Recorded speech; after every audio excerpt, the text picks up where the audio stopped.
Hi, I'm Isadore, and I believe happiness can change the world.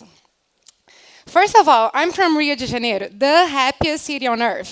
And I'm not the only one saying that. There are many unbiased studies that agree with me. In Rio, we are always celebrating. And it's very hard for you to feel sad when you're surrounded by so much natural beauty. And the beach is always warm. But in 2009, I moved to New York City to pursue my master's in design and technology. I think it's safe to say that those cities are a little bit different. What I didn't notice back then was how much those differences were going to affect me. First of all, I'm one of those people that like to greet others on the elevator. I like small talks. So every time I gave a good morning, though, I was likely left with a blank face. So I stopped doing that. And on the subways, every time I tried to make eye contact, just made me feel really creepy. So I stopped that too. And when I tried to hug my friend and she told me, please don't hug me, I'm not a very touchy person, I just took it personal and I stopped hugging everyone else. One day, I was such in need of a hug that I thought the best thing to do was just to go to the closest wax museum so I could hug some celebrities. This is me of Albert Einstein. But I also had an idea. What if I'm not the only one? What if maybe New York is full of these happy people that once came to the city, got a little bit burned, and started creating their own shells? So I decided that for my master's thesis, I wanted to research kindness. Because the truth is that I wanted people to be nicer to me. So one thing that I learned is that there is a very high correlation between how happy you feel and how kind you are to others. The difference, though, is that me, as a person, I can't really make you kinder, but I can make you feel happier. A simple way of doing that is just by breaking someone's routine with a positive interaction, almost like when you get a free sample on the supermarket. So that's what I decided to do. For my master's thesis, I started creating a series of human interventions to bring joy to the routine of New Yorkers, so they could feel happier and be kinder. I spent a full year doing that. And how I always approached it was by asking people what bothered them on their daily routine. And every time I got a trend, I tried to find a way to rearrange it to bring more joy instead of pain. For example, lots of people complain about the solicitors on the street. It's very common for you to see people asking for money on the streets. So what I did was to go to the street and also ask for people's help. But I was not asking for their money. I wanted them to take some chocolate from me because I was on a diet and I needed to lose weight. Before I did that, people told me, nobody will take food from strangers in New York City, especially if it's on a box with saying, I need your help.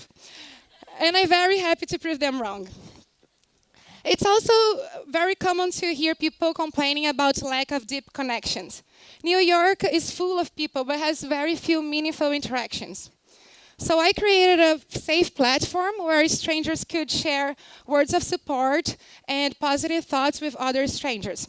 The only way they could take some of these messages was by giving another one in return. So I created a kind chain. Also, it's very common to hear people complaining about lack of time, especially to do exercise. So I decided to make it easy for them. I talked to the guys in the electronics store, I set up my Wii, and I started inviting people to dance with me, without getting them out of their way. Only one song, 3 minutes, but it will really affect their mood. But maybe my favorite one of all times was during Valentine's Day, and people started complaining, I'm single, I don't have a date, the whole city is decorated for Valentine, and I have low self-esteem. Well, I didn't go on a date with everyone, if that's what you're thinking, but I can try to make them feel better. I created a free compliments booth, and I would invite all these strangers to come to me so I could try to make something good for them, try to say something nice, and make them feel better about themselves. One very interesting thing happened that day, though. I noticed that I was the one getting the most compliments of all. So that made me realize another important thing. It's not that people are desensitized to kindness. You just have to build the right environment for them to be able to trust in you. And once they do, they usually reply with more kindness. And happier people are not only nicer to others. There are other studies that shows that When you're happier, you also are more creative. Probably because you feel less stressed, you can think more outside of the box and also be more resilient. And as a result, you're more productive. So if I were a recruiter, I would hire on happiness level.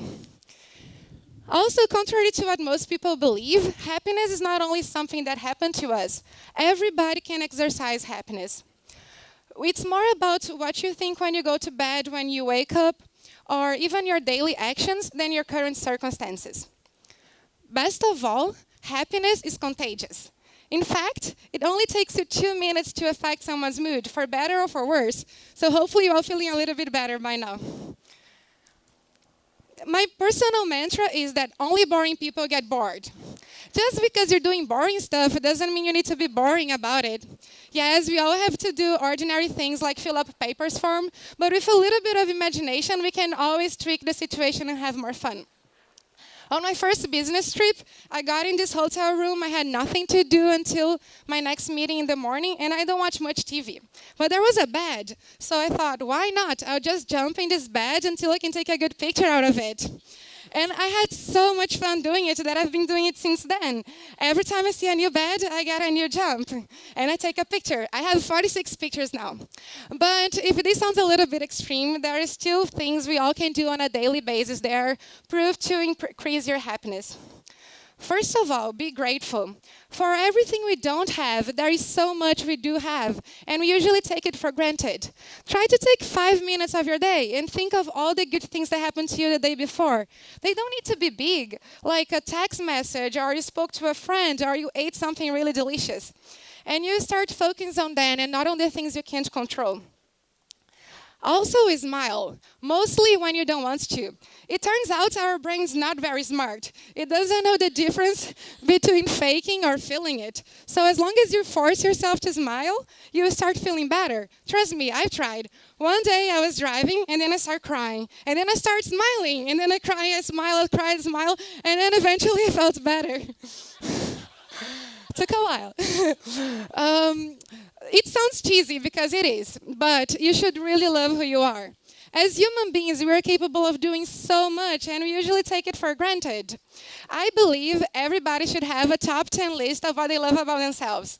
And then every time you're feeling a little bit down, you can take a look at it and think, I'm pretty awesome. Finally, keep learning. Our brain needs to be challenged. In fact, it feels rewarded when it does. Take as many hobbies as you can. Doesn't mean you need to be good about it, but just the fact that you're learning will make you feel rewarded and happier and live longer and healthier. Once you start doing all those things, you learn something magical happens. You realize that happiness is in you, and the more you share it with the world, the more kindness you get in return. So I would like to encourage everyone to be a little bit more positive today. Try to smile a little bit more. And if you ever need a hug, I'm right here.